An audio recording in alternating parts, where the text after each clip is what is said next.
Hey guys, welcome back with me again in this channel. On today's video, I'm gonna show you how you can create a colored panning effect on CapCut.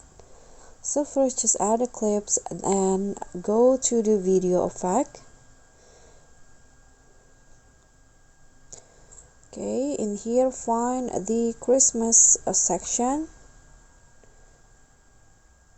this one, and then choose the sparkle effect.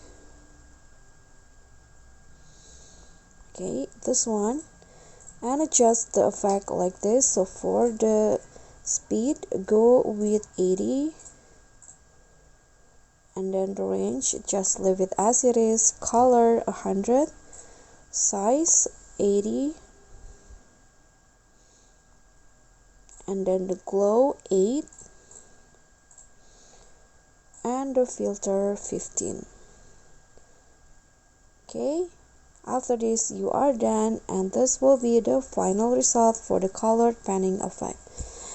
Okay, so that's all from me. Thank you so much for watching. Please don't forget to subscribe, click on like, leave a comment, and click on thanks. Thank you.